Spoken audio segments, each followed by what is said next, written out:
All right. Happy Thursday, everybody. Great to be doing this cooking class with you. Today we are doing an Italian braciole, which is like, well, they call it a meat roulade, which is not a particularly elegant. It's not a particularly elegant. I'm just going to pin this. There we go. Particularly elegant name for it, but it is. That's basically what it is. It's think of, a roulade, like a roll, like a cake or something, except that we're going to do it with ground meat and we're going to put yummy things in the middle, and it's wonderful. It's really such a great recipe. So we're going to dive right into that because it has to cook, and then while it's cooking, we'll work on the Caesar salad and chat a little bit about all those amazing things. So I have my recipe here. Oh, and look, I made a note to myself, preheat oven. I should have put it at the top of the directions. So make sure that the first thing you do is turn the oven to preheat because it's 450 degrees, so it's going to take a minute to heat up.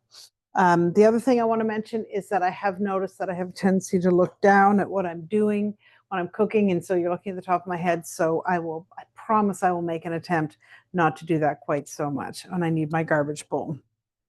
Garbage bowl. I always like to have an empty bowl to put my garbage so I don't have a pile and stuff all over the place. So it's just kind of a tidy way to do, manage your counter space while you're cooking. They taught us that at school, and I've always done it. So I'm just going to chop up the onion. We need half a cup of onion, half a cup of diced onion, which I happen to have a random bit of onion in the fridge. So I'm just going to use that because I think that'll be more than a half a cup, but it'll be fine. And what I always try to do is slice the onions, not very thick. You can see it's like maybe 1/4 of an inch thick, and then just slice again perpendicular to the slices. This is something, because you're going to mix it with the meat and there's going to be raisins in it as well, you want your pieces of onion pretty small. So they don't have to be uniform. That's not important. You don't want them to be super big because then they're going to stand out in your meat as when you're cutting it or cooking or whatever. And it doesn't tend to cook as well when it's in bigger chunks. It kind of smaller the pieces are, the more it blends in.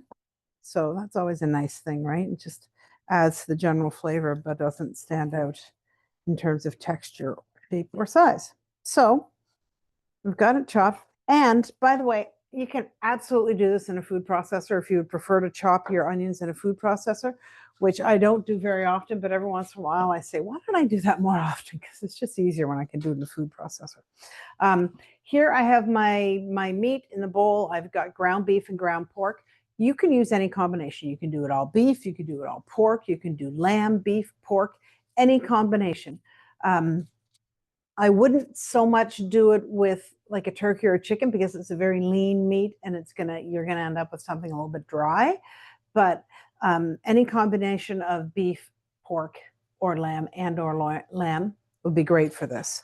And it just kind of adds interest to the flavor. And you could try it, different times with different meats and see how you like the flavor. The traditional Italian is definitely the pork and the beef, much like you would get in the spaghetti sauce or sausage or whatever.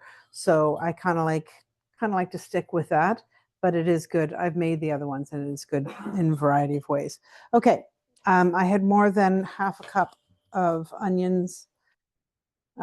Steph, one thing you will notice, this is your first class with me. I'm very good at writing the directions and giving you the measurements. I do not measure generally.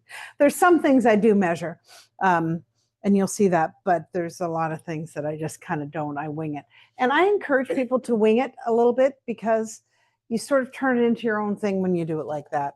And especially, maybe the first time you do a recipe, you might not want to, but the more you get to know it, the more you can inject your own bit of flair. I don't like this. I do like this. I want a little more of this. I want a little less of that. So, okay, so that's the onion. And I'm going to chop up a clove of garlic. Normally what I do with the garlic is I separate it from the head. Please don't ever use garlic. I say this every time, and I'm never going to stop saying it. Please do not use garlic. It's gross. It has not a true garlic flavor. My bowl is right in the way here. Okay, so I've got the garlic. I'm going to use the palm of my hand to squish it with the blade of the knife, and then it flattens out, which makes it easy to chop. You want to chop this kind of as fine as you can. If you have a garlic press, by all means, use the garlic press. With this recipe, it's nice when it's fine because then it more evenly distributes throughout the meat. So I think that's great. And if you have a garlic press, I have used a garlic press all my life and I love it.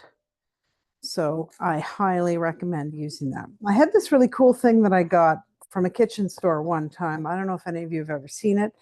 It was like this little mousy wheel thing, and you'd put a clove of garlic in it, then you'd run it across the counter, and as the wheels turned, it had knives inside that chopped up the garlic, and it was really cool.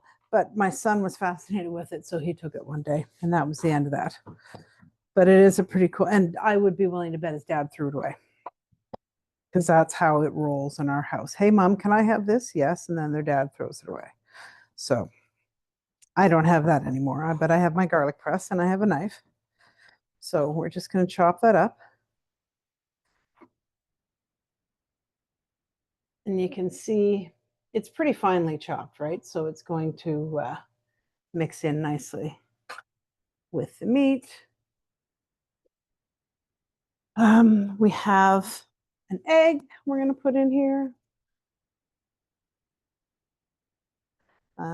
Beef, pork, eggs, raisins. I pre-measured my 2 tablespoons of raisins. Now, I'm going to give them a little bit of a chop. They don't need a chop, but much the way I was talking about the onions and the garlic, if you chop it, it just distributes the flavor a little bit more. And these onions are fairly dry, so they're chopping really nicely. It's not a huge deal to put it in there. The onion or the raisins are really cool. And you may be looking at me saying, why are you putting raisins in this thing? But when you add a little bit of sweetness to something, it really helps develop the flavor and bring it out. So that's exactly what the raisins are going to do, is they're going to add a little bit of sweetness and really develop an interesting flavor. And it contrasts nicely with, the spices and the garlic and the onion and everything. So it's really going to add an interesting element to it. And it's not a ton of raisins, right? 2 tablespoons is not a lot. Okay. What's that? 1/4 cup of Grana Padano or Reggiano cheese. So I have, this is my last of my chunk of Grana Padano that I got in Italy in February from Genoa, from this really cool market that had all this amazing cheese. And they had pretty much a one booth entirely dedicated to Grana Padano and every other form of Parmesan cheese, Grana Padano, Reggiano. They had Pecorino. I got some Pecorino from them too. Really nice. And I brought them home because they vac pack them. You say, Canada, and they go, yeah, airplane, and they vacuum pack it for you. So it's great. I'm going to measure this just, because sometimes I like to pretend I'm being a good girl. So there we go, 1/4 cup. You can do it on whatever shred you want, a big shred, a small shred. I use a thick one, but you can certainly use a fine one. I just find that sometimes the thick one gives it a nicer, you get the flavor, you get a little zip of that flavor specifically in amongst things if the pieces of cheese are a little bigger. Breadcrumbs. Back in an ideal world when I used to have time, I used to always take stale bread, put it in the food processor. I'd add some salt, pepper, a little parm, some oregano, parsley if I had it, and I'd mix it all together and put it in a Ziploc bag in the freezer. I don't do that. I haven't done it for a while. Actually, that's not true. I bet you if I looked in that freezer, I could find an old bag, but I don't keep up doing that as much as I should. So I'm just using generic breadcrumbs because they're just breadcrumbs. They're not going to make a huge difference one way or another. Plain breadcrumbs are good too. These ones came from Costco in a 2-pack. So often with me, it's a crime of opportunity. If I'm in Costco and they have something and I need it, I just buy it, even if it's not quite my first choice. Worcestershire sauce, we've got 2 tablespoons of that.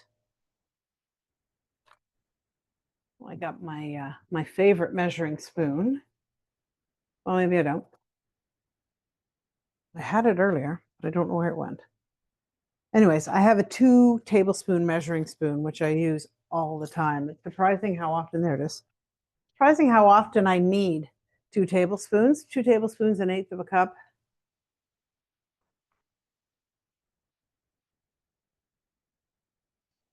I even ordered one off Amazon. I liked it so much because I use it for bone broth. If I'm making bone broth, I find it quite handy. Worcestershire sauce, garlic, parsley. Zipped out to the garden, picked some of my parsley. Another day, another time, I will have to give you guys my awesome parsley hack for when you buy a chunk of parsley and you don't use it all. You can chop it up and freeze it, and it keeps its color and it stays really well, but you want to clean it and make sure you dry it really well. So one of these days I'll do that when I've got a little more time, a little more parsley. We'll chop up a bunch of it. Okay, how much parsley? 1 tablespoon parsley. So we're going to call that, that looks like a tablespoon. Parsley is another one of those things. It's a nice addition, but it's relatively innocuous. So you can go a little higher on the parsley, you can go a little lower, and it's not going to make a huge difference either way. Oregano. Oh, I got it out. You can use fresh oregano for this. I would never recommend going and buying fresh oregano for something like this. The dried stuff, of course, is fine in many applications, and the fresh stuff is delightful, but it's just expensive to use for something like this. I recommend buying fresh herbs for things like salads or a pasta where you're adding the herbs right at the very last second, so you get that burst of fresh flavor. That's a great application for fresh herbs. Dried herbs work well in just about any application.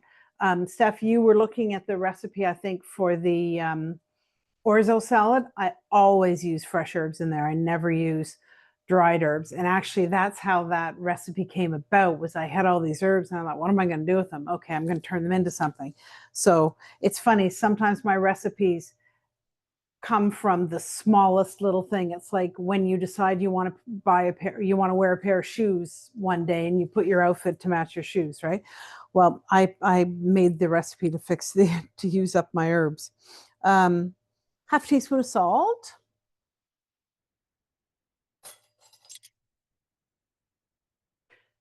You probably use a little more salt in there. It wouldn't hurt, but the Grana Padano Reggiano is salty on its own, so it's not hugely necessary to add a ton of salt. Pepper. Let's grate some pepper in here.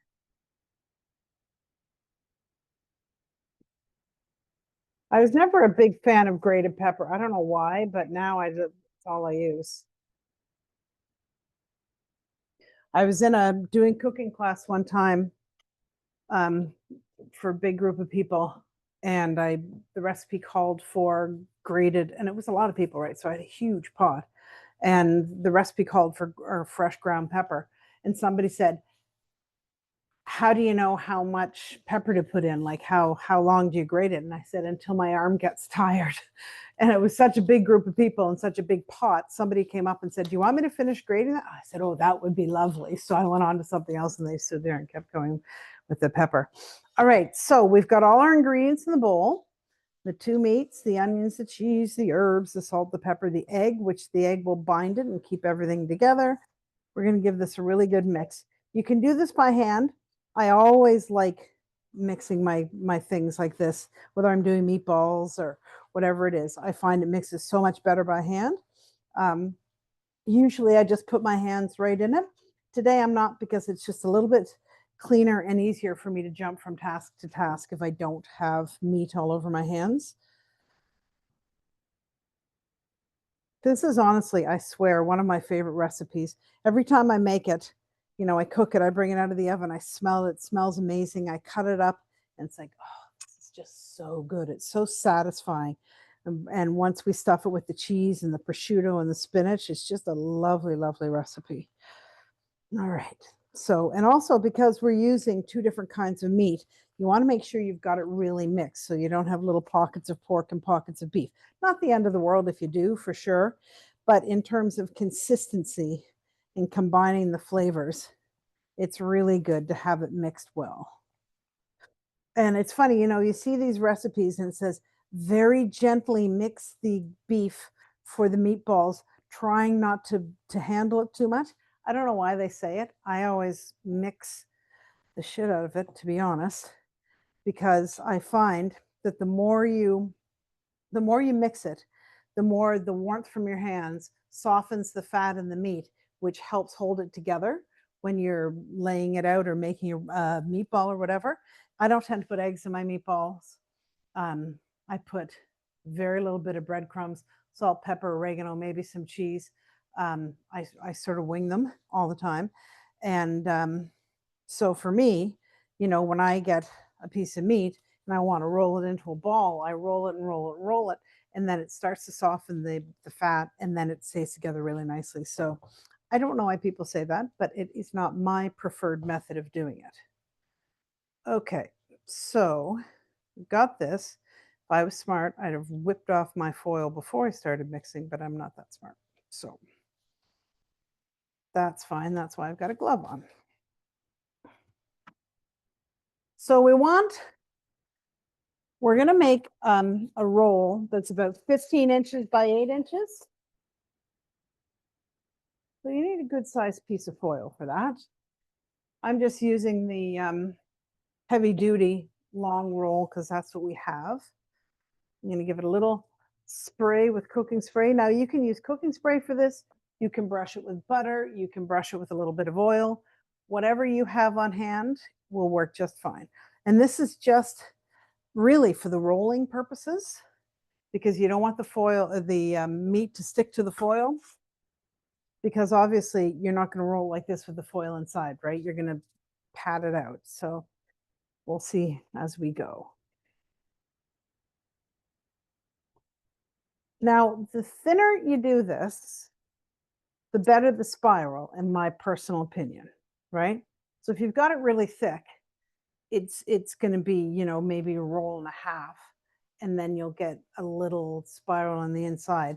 But if you flatten it out a lot, then as you roll it, it rolls more and you get more of the spiral in the center, which I think is kind of cool. I'm the same way with my cinnamon buns. I like to roll them out really thin.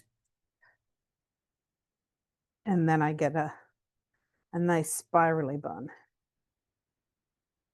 So you're just going to roll it or flatten it out with your hands. There's no better way to do this. If you wanted to do rolling pin, you could, but that's just messier and more work. And if you're doing this with your bare hands, I will make two recommendations for you. One is that you can wet your hands so then they don't stick to the meat as much when you're doing it. The other thing is you can put a piece of parchment paper or saran wrap on top of it as you push it out, and that will keep it from sticking to your hands as well. All right. So you want it, as you flatten it out, you want it to be uniform, right?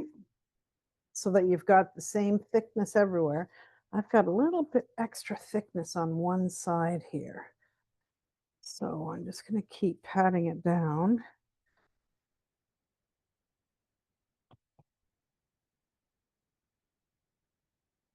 And I have noticed, and I could be wrong, as every time I say something like this out loud, somebody proves me wrong. But it seems like in most couples, there's one person who doesn't mind touching raw meat, and there's one person who hates touching raw meat. So if you're the person who doesn't like touching raw meat, I challenge you to switch with your partner and give it a whirl and, share the tasks. But it's fun when you're cooking together to do something like that, to trade off and do something that your partner's less comfortable with and they can do something that they're less comfortable with, or you know what I mean, vice versa. Okay, so we've got this nice flat piece of meat. We've got our prosciutto. I chose the imported from Italy prosciutto. Do these? Oh, look, it open. Okay. What does it say? #1 imported Italian brand, Marcangelo prosciutto product of Italy. And they also have lots of really good Canadian and American prosciuttos. They tend to use, a consistent methodology when they're making it. So it's usually pretty good.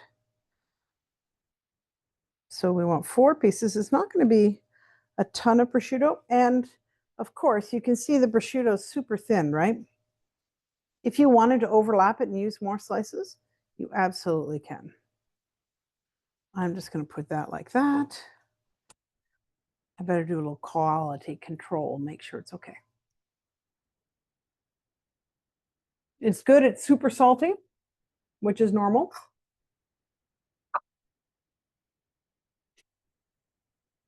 You've got the spinach.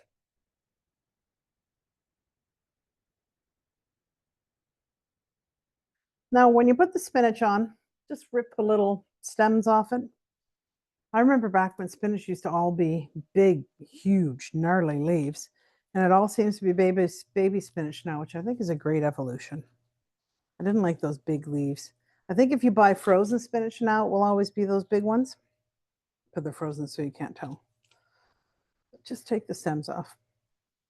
If you leave the stems on, it's not the end of the world, obviously, but it's, I just find I notice them.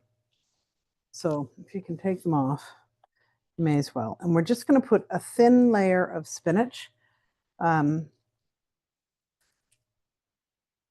we want to make sure we cover it completely because the spinach will, that's almost like a full-size piece from the olden days. The spinach will cook and it'll sort of deflate a bit, right? Like when you cook greens.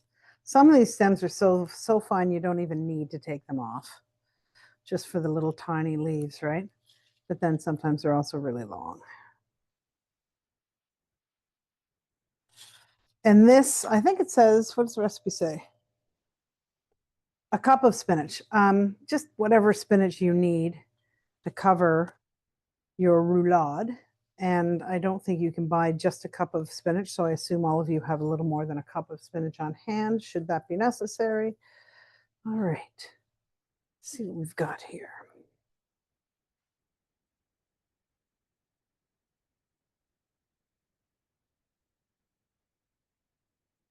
That's pretty good. It's funny, I saw somebody post something the other day and said, what's a food that most people like that you won't eat? And I said eggplant. I'm not a huge eggplant fan unless it's in ratatouille. But another thing I really don't much care for is cooked greens. And I know a lot of people like cooked greens. It's never been my thing. When I was at school, we did braised romaine lettuce, like little baby hearts of romaine braised. And I mean, they tasted okay, but I would never do that. I guess French people like cooked lettuce. I thought it was funny that romaine was the choice of the lettuce that they used. All right, so you can see I've got a nice covering on there, not too thick. You do have to roll it.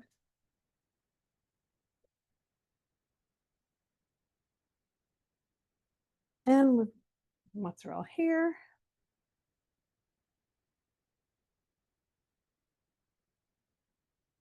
And I'm sure some of you will exceed the limit on the cheese because who doesn't love a little extra cheese, right? There we go. But you don't want to gild the lily too much. You've got a lot of flavors. You want to just sort of let them be their own. Okay, so now we're going to roll it. We're going to start at the end closest to you. And you can see it's going to come off. So the first roll is always a little dicey because you turn it, you fold it up and everything just falls into place onto the lower level. But once you separate the meat from the foil and get the roll started, it's a little bit easier. And you can just lift the foil and you don't want to go too fast because if it is sticking in places, it's just going to be a little less convenient to deal with. So just a little bit at a time, you're going to roll it up. If you've got stuff poking out of the ends, you can poke it in. Pull the foil down as you go because you can't see where you're going if you don't.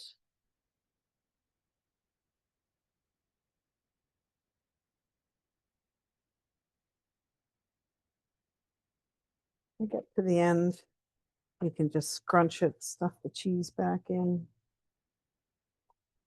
And then we're going to cook it in the foil. So we want to keep it, we don't want to take it off completely. But what I will do is I'm going to move it perpendicular to the length of the foil. Because as I'm sure you can imagine, the place where it's most likely to come flying out is going to be on the ends. So you want to make sure the ends are wrapped up really tightly. The other thing is too, is that after it cooks in the oven for a while, then we're going to open it up, brush it, and let it brown on the top of it. So you know you're going to be opening it up this way, so you don't want to wrap that up too tight. And so what I would do, fold the ends up first so that, like I said, we can avoid leakage, and then fold it over like you would a burrito, I guess. There we go. And then you can sort of squish it, shape it, flatten it, whatever it is. Make it the shape you want. Put it on the cookie sheet. And there you go. I'll put that in the oven, set the timer, and we will start with some salad.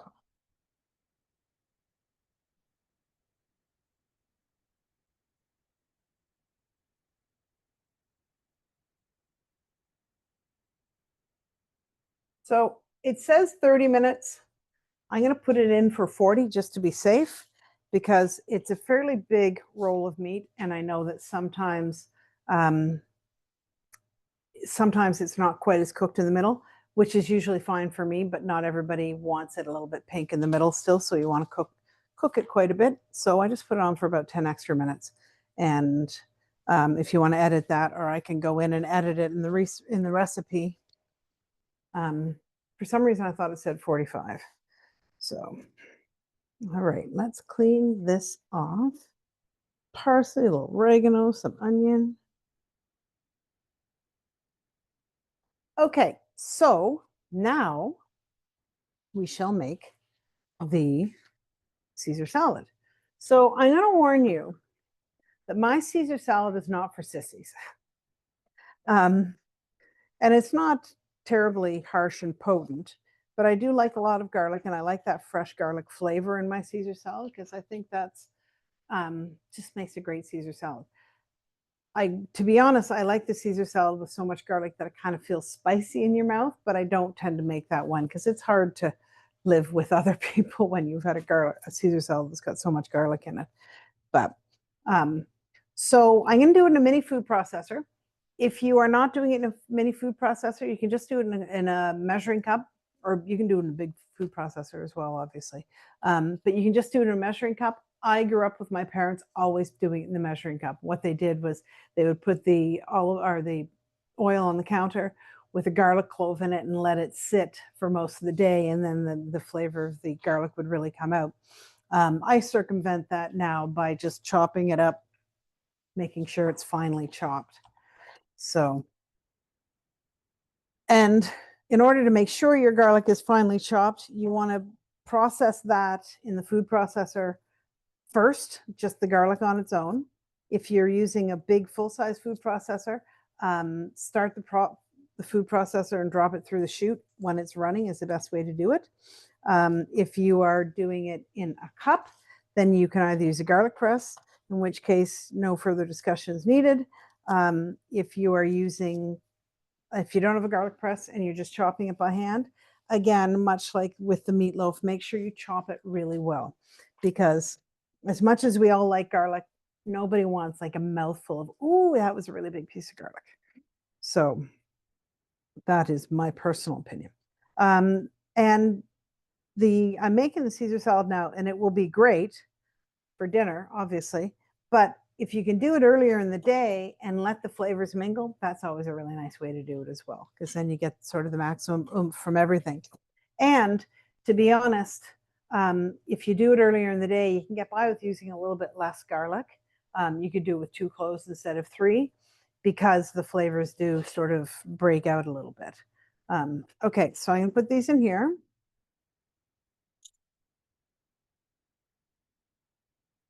And there we go. Chopped garlic, by far the easiest way. And then for an egg, it calls for a whole egg. I have extra large eggs is what I buy. So it doesn't really need an entire egg. So I'm just going to open it like this over my bowl and let some of the egg white fall out, but not all of it. Put the rest of it in there.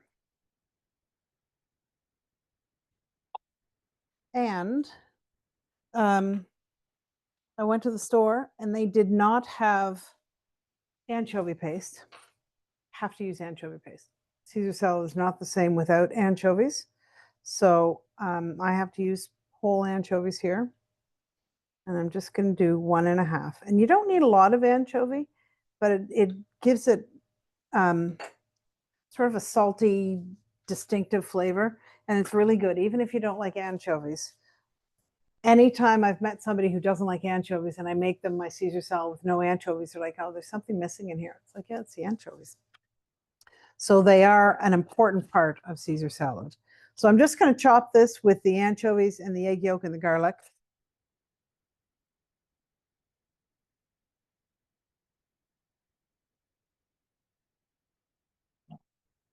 Like I said, if you have anchovy paste, if you can get anchovy paste, it's 1,000 times better. I don't know if they've stopped carrying it here completely or if just the store I was in today did not have anchovy paste. Normally I've got a tube floating around somewhere that's got, you know, the tiny, like an old tube toothpaste, just the tiniest bit, but I did not have that today. So strangely enough, one of the things that I really do generally measure is Caesar salad, because sometimes if I'm not measuring it, I'm trying to get the flavor right and I'm adjusting and adjusting and I just end up wrecking it. So Caesar salad is one thing that I will generally make sure I measure. Like that little bit of that out of there. Dijon mustard. I usually do kind of a heaping spoonful of Dijon mustard for two reasons. One is because none of it doesn't always come out. The other thing is that Dijon, what Dijon does is it helps make an emulsion when you're making something like this. And it helps to bind it together.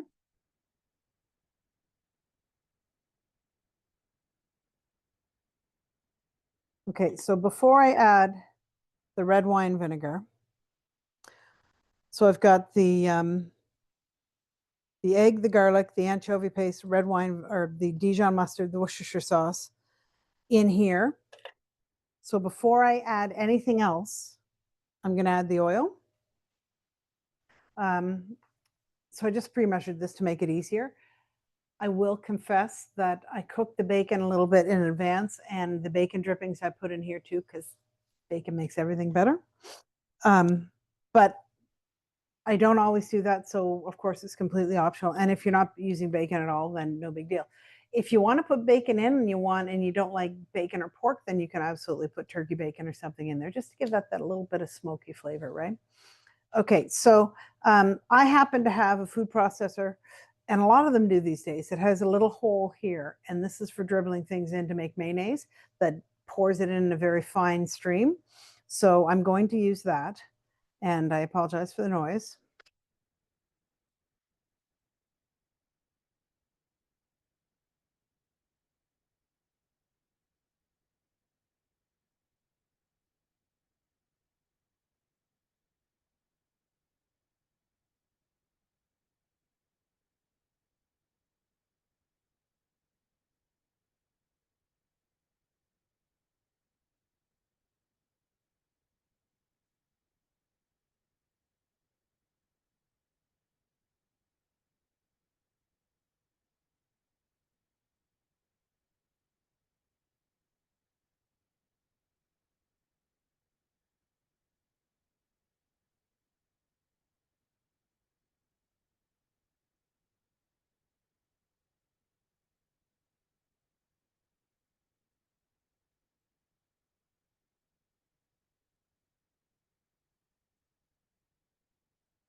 Okay, so I don't know if you could hear it, but it was emulsifying and changing texture as it was cooking or as was beating.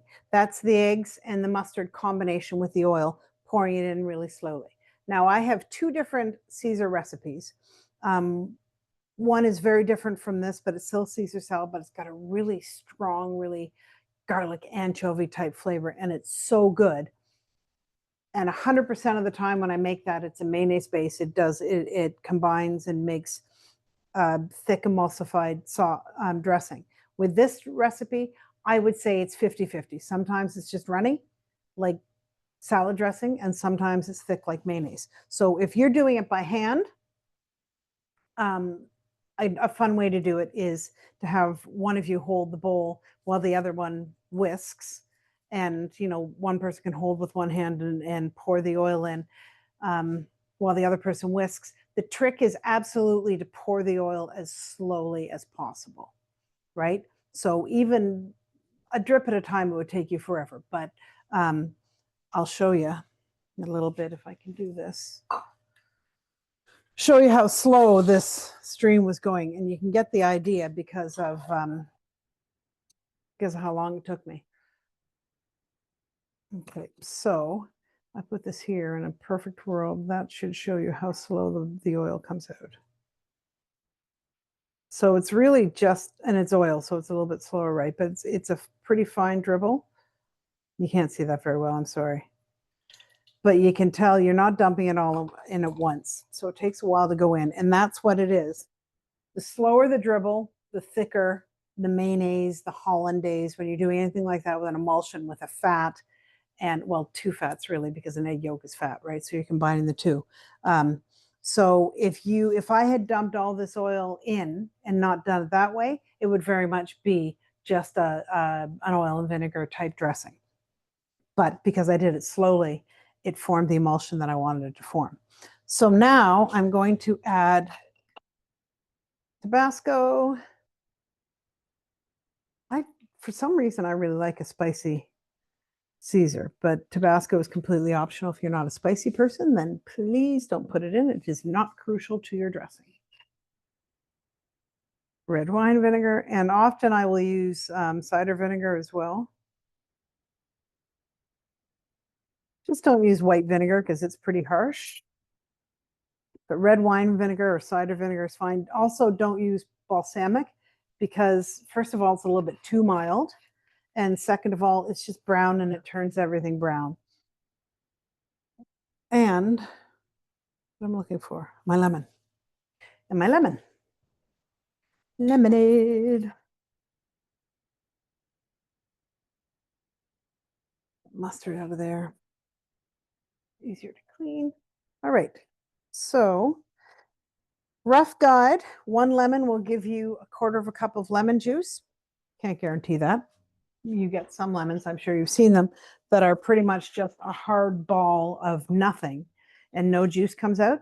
So when you're shopping for a lemon, the best thing to do is feel one that's soft, but look for one that has a smooth skin rather than the pebbly skin, because as they get older, the skin gets smoother. Also, as they get older, their skin gets a little darker. So if you catch it at that time at the grocery store where they're looking at it thinking, we should probably mark these down, but they're not rotten, perfect time for juicing a lemon. So I'm going to do this. I'm not going to do that because this thing confuses me because I feel like it should be, put the lemon in like that, but it's like that. I'm just going to squeeze it. We need 2 tablespoons of lemon. And you can actually, the recipe actually calls for 1/4 of a cup of lemon, and I find that's too much. So you can adjust the lemon however you want. I would put the 2 tablespoons in and then take a little taste and say, yes, no, add a little more. You can't take it away. So start with a small amount and then go from there. At the end of the day, I quite enjoy squeezing the lemons myself because then I know I've got every single bit of juice out of them. And I need my handy dandy 2 tablespoon measuring spoon. Look at that.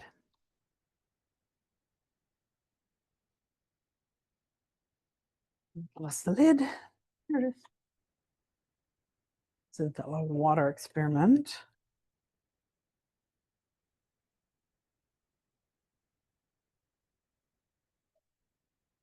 So you've got your thick, you added the oil slowly. If you did the oil slowly and you get the super thick emulsion, then when you add the lemon juice and the vinegar at the end, that will loosen it back up a bit.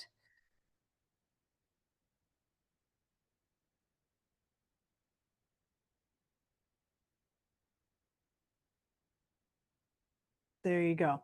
So it's still runny, or it's still thick, but it's not as thick as it was, because it was very, very like mayonnaise from a grocery store before. So perfect, just the right amount of lemon juice. Okay, so in the directions, I talked about bacon because we want to put bacon bits in the salad, bacon bites.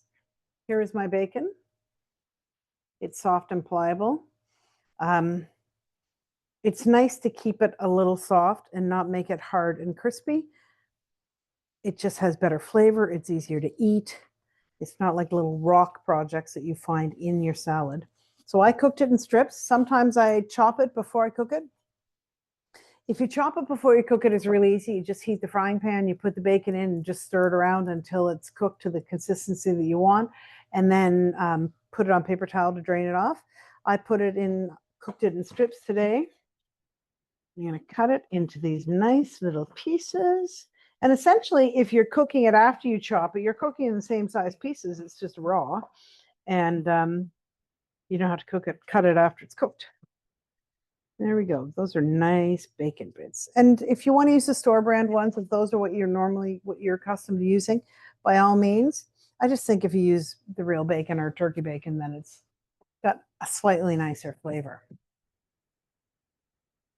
Kind of almost feels like it's warped. All right. So we have our romaine lettuce. And what we're going to do is we're going to get this all ready in the bowl, but we're not going to toss it until after the meat is finished, because we don't want it to get soggy. Although some people say, they really swear that Caesar salad is meant to be soggy. Like they'll say toss it in advance. I don't like soggy lettuce in any way, shape, or form. So I would never advocate doing that. When you're breaking up the lettuce, don't cut it. When you cut lettuce, it has a tendency to go brown on the edges faster. So always tear it up into pieces by hand. Half the reason I buy the hearts of romaine is that I don't have to wash them. Do a quick look at them before you use them, if that's the choice that you've made, just because sometimes they do come with a little bit of dirt on them. But it's funny, my mom, when I had my first child, Riley, my mom said, please promise me you're not going to sterilize everything to death so that they aren't exposed to anything. And I never did. And I know some people think that's crazy. Everybody has their own parenting ways of doing things. But I can tell you, my kids have missed so little time at school. Like my kids would go years without having a sick day. The only time they'd have a sick day is if mom decided she wanted to hang out with them, and I'd keep them home for a day because I knew it wasn't a problem because they were never sick. But my kids were never very often sick, except JJ, who was the last one. He had scarlet fever and he had pneumonia and he had all the great things that you look forward to in childhood, all around the same time too. I think it was grade 1 maybe, when all those nice illnesses are incubating in schools. And Steph, you would know that. You would have every illness probably known to man you were exposed to, and then your kids were. And I had my kids, they were in the same school for 1 year. Other than that, they were in at least 2 different schools. And their dad's a teacher. So literally every illness that ever came along, we were all exposed to one way or another. So I also don't love the little spiny parts in romaine lettuce. So I'll normally break off the bottom bits and sort of minimize that. I swear it's a trauma thing. At one point, I must have had a Caesar salad that was all those spiny parts. I didn't like them. So, and this is actually a nice pack of romaine hearts because sometimes you get a pack of romaine hearts and it's all lettuces this color. And you don't feel as though you're really getting any food value from that. Go. I'm not even going to use all this bacon. I'll save some of it for a rainy day. If JJ was here, my son, um, every time I turned my back, my bacon pile would get a little bit smaller. Mom, can I have bacon? No, it's for the salad. And then I turn back and it'd be a little bit smaller. And then, Mom, can I have some bacon? No. And then he'd take some more. He loves his little bits of bacon. It's funny, bacon's been around forever, but it's only become this huge craze in the last couple of years, right? All of a sudden, people are loony for bacon. I've always liked bacon, but I haven't always been loony for bacon. Okay, let's get this put away. All right, and we'll put some cheese in here. And the cheese, I think I put a half a cup of cheese. You can really put as much or as little as you want, but the cheese really does make a difference in the flavor of the salad. It hugely enhances it. If you want to do a fine grate, like a more powdery grate, you can do that. I always like what I call shredded because it doesn't stick to the tongs quite as much as, just powdered, grated, smooth. So if you have cheese left over, the Grana Padano, remember it is absolutely the number one best cheese to use when you're doing a pasta, right? If you use the real Grana Padano, the flavor is just next level. And you can get Parmesan cheese in the deli section, which is an unknown cheese. I've yet to figure out what that cheese is, but it's not quite as scary as a shelf-stable green craft stuff, which I grew up on, and I'm living a long and healthy life, so it's not terrible. But as I get older, I think, what's up with cheese on the shelf, right? Like that green craft Parmesan cheese, Cheese Whiz, or as Riley would call it, whiz cheese. I mean, I've never caught on to whiz cheese. I don't mind it on celery from time to time, and that stuff's expensive.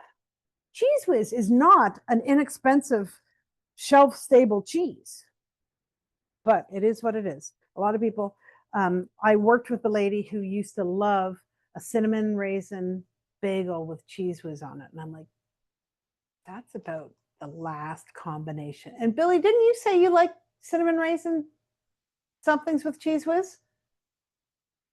He's not here. He was here. Oh, he might have earbuds in. Anyways, I think he might be one of those people too.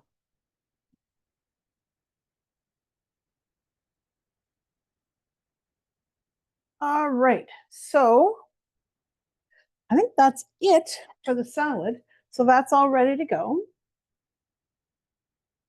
Looks lovely. We've got our nice Caesar dressing. We're just going to wait because the beef roulade, the braciole, is a couple more minutes before it needs to be opened and tended to. So let's talk a little bit about all of our tasks that we're working on this week, our connection moments. The best part about these is that they're really not meant to take a long time, right? And a lot of people, when they sort of get disconnected from their spouse, and I know you guys are not disconnected, but if you have that disconnect, sometimes it's like, oh, it takes, we don't have the time for date nights. We don't have the time for this, for that, the other thing. But it really doesn't have to take time. To connect with your partner, it takes intention. And Steph, you said 3 minutes is a long time for a hug, and it is.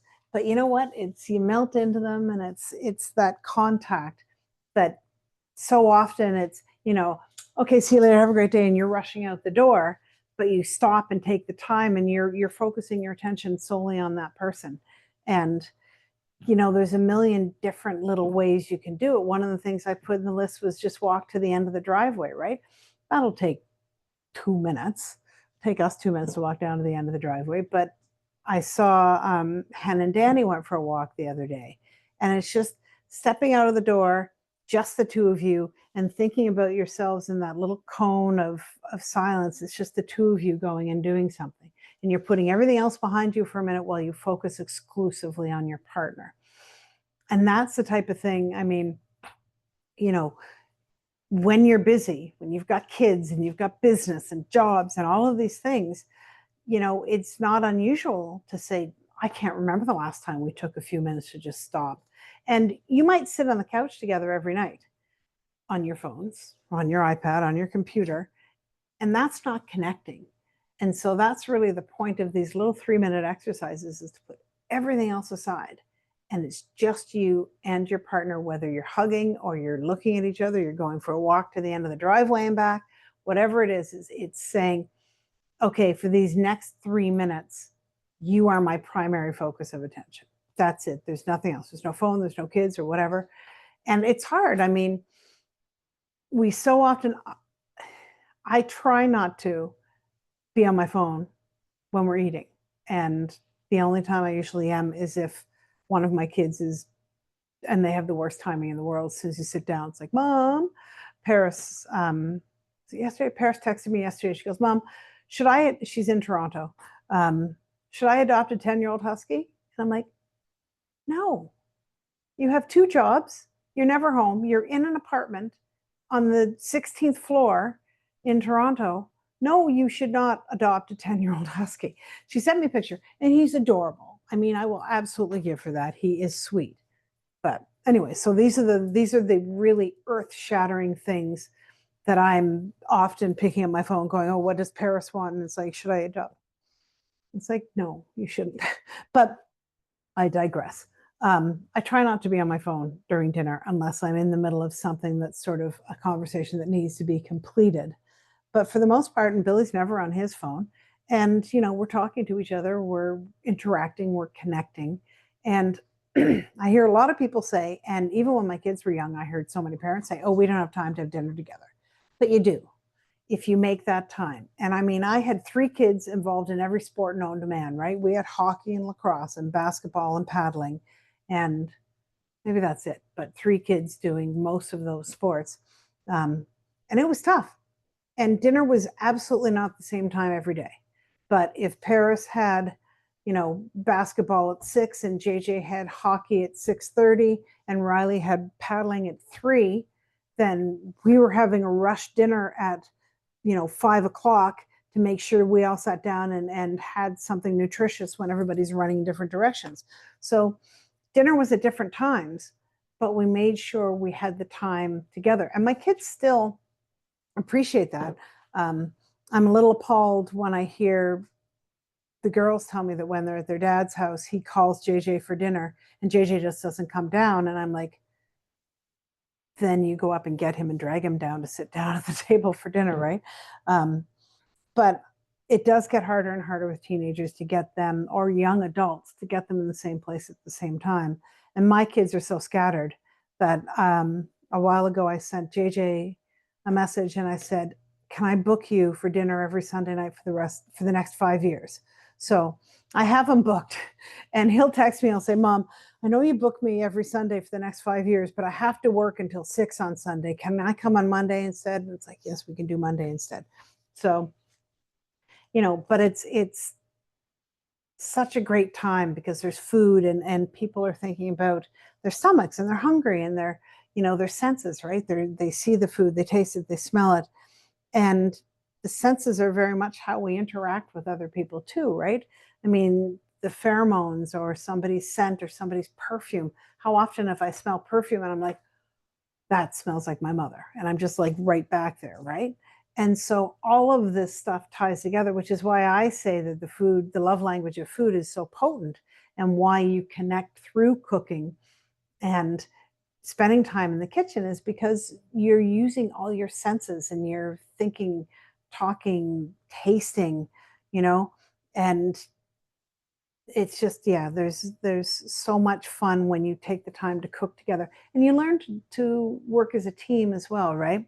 And I always say that, if, like, I will have a client say to me, we can't cook together. I can't have anybody in the kitchen when I'm cooking. I could never have anybody in the kitchen. This is a new thing for me cooking with Billy, but I love having him in the kitchen with me. And once you sort of say, okay, this is connection time, this isn't me controlling the kitchen, or maybe they're willing to come in and be controlled by you, whatever. But when you learn to work as a team and say, well, you know what, that onion's not cut, and this has happened to us many times, that onion's not cut the way I'd like it cut, but it's fine because it's just going in the spaghetti sauce and it doesn't matter how it's cut, right? So when you learn to deal with these things, and when the bigger things come along, then you've had some problem solving and some team working, and you're better able to address sort of the bigger issues when they come, right? Because you know you have that ability to stop and say, is this a deal breaker? Is this, the onions being the wrong size, is this going to traumatize me for the rest of my life? No, it's not, right? So if your husband or wife leaves their socks on the floor, is this a deal breaker? Probably don't like it. Probably not a deal breaker, right?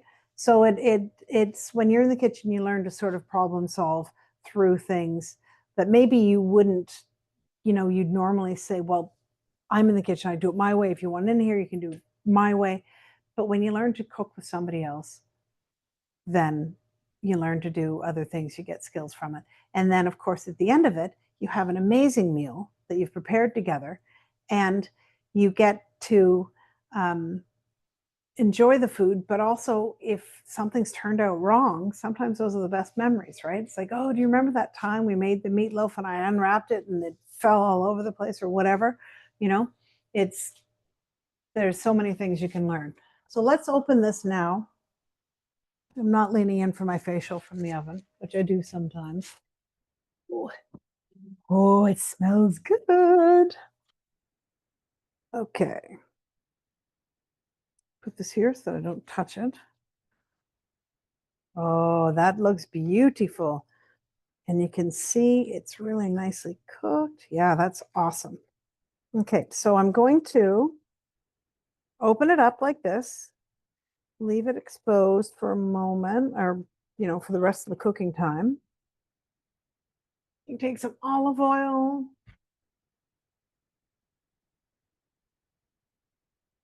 pastry brush if I can find one.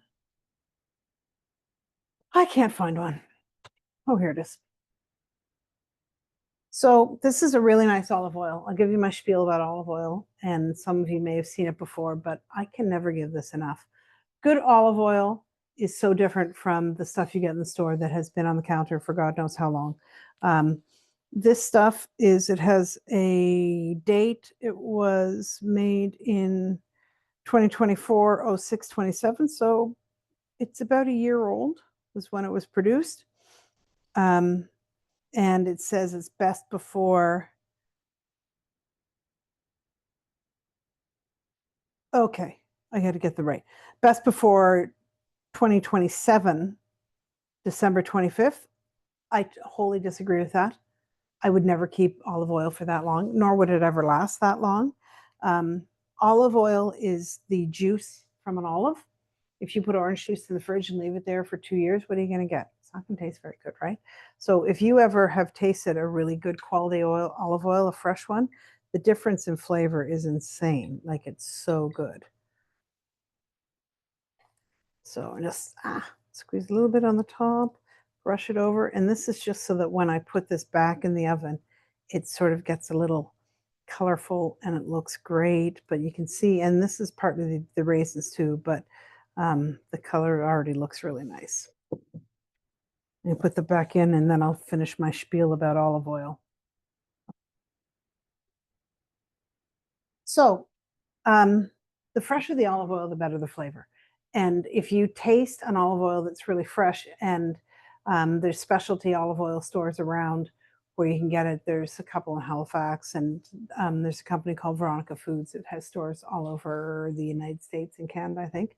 But when you taste a fresh olive oil, it's so different. It just has a beautiful flavor, and you can taste the olives, and you can taste, sometimes it's a little bit spicy. And the health benefits from olive oil are crazy.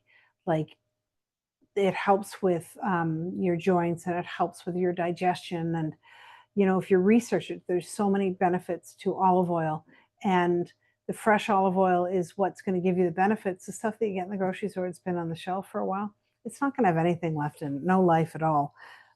So I recommend to invest in a really good olive oil. And you don't have to use it for everything. You have to use it for copious amounts. I did forget to mention to you with the Caesar dressing. What I used today was entirely canola oil, because that's what I had. And to be honest, this stuff's too nice to put in a Caesar dressing. But normally I have sort of a lower quality olive oil that I will use in something like a Caesar dressing. It's got a lot of flavor, and you're not going to taste a generic or a fancy or higher end olive oil. But I always only use half olive oil and half canola oil, because if you use olive oil in a Caesar dressing, it has the potential to really overpower the flavor. So I either use entirely canola oil or half and half canola and olive oil, and it doesn't have to be a super good quality. A really good quality olive oil you can saute with. The smoke point is much higher than the stuff you get at the grocery store, or fry, I should say. We all saute with olive oil. But you can actually fry. I never do, because if it's an expensive olive oil, I'm not using it for frying. But the fresher it is, the better quality it is, the more versatile it is. You can use it for dipping bread. You can use it for a salad dressing. I mean, if you're doing just one of my favorite salads is just like lettuce and strawberries and goat cheese and pecans. And then I actually just drizzle a high quality olive oil and drizzle a high quality balsamic vinegar and toss it, and you get an amazing salad, because the olive oil and the balsamic vinegar are very much part of the flavor that you're trying to enjoy in that salad. So use a really good olive oil sparingly, but it's worth it. So, all right. So that is browning in the oven. I am going to toss our salad now. My tongs. So when it's thick like this, and you can see it's like a blizzard, right? I don't know if they do blizzards in the States at Dairy Queen. I assume they do. So what I do, because I like my salad dressing spread out really nicely, is I just take little bits of it and drop it around the salad, so that when I toss it, it mixes up nicely. And there's a lot of varying opinions on how much dressing to put on a salad. So I am not going to tell you how much salad dressing to put on your salad. My kids and I had this discussion the other day. JJ wanted more dressing, Riley did not, but I think I won because it did need a little bit more. You want to be able to taste the dressing, and you don't want it so scant that you can't taste it. But at the same time, you don't want so much dressing that it makes your salad soggy. And so let's taste this and see.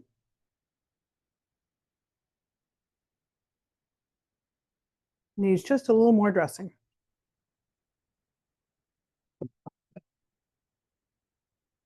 Lettuce over there.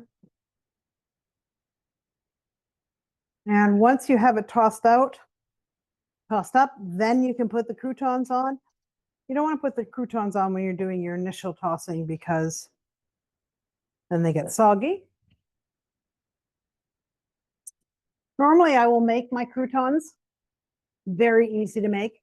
Take any kind of bread, cut it into cubes, and just slice sandwich bread is fine. Cut it into cubes, and then toss it with a mixture of fresh garlic, melted butter, parsley, maybe some salt and pepper, and just toss them all together. Put them on a cookie sheet and put them in the oven at like 400 degrees for 5 minutes. Stir it and put it in for 5 more minutes. Croutons are really easy. And then the croutons you get just kind of taste like garlic bread, and they're really good. They're kind of soft in the middle and crunchy on the outside. There we go. So there you go. Super duper Caesar salad. I mean, that's like a work of art. And let's see how this is looking. Oh, yeah, baby. Okay, let's turn that off.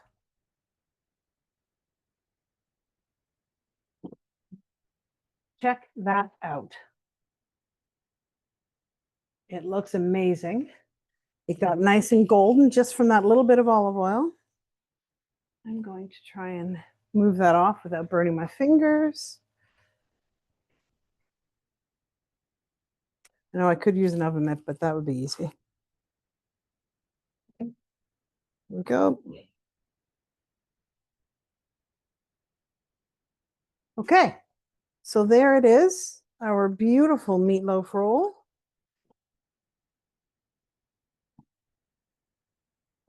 Juicy and delightful. I can use this knife.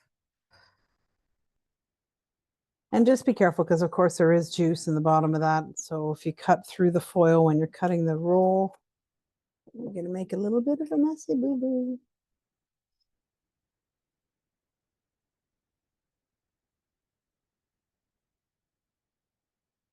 There you go.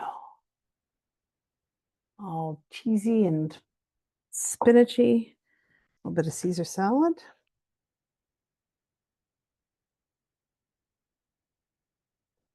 And there you have dinner fit for king and queen.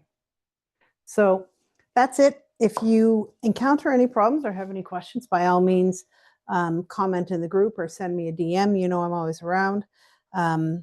And please take a picture of it when you're done because I want to see your end result.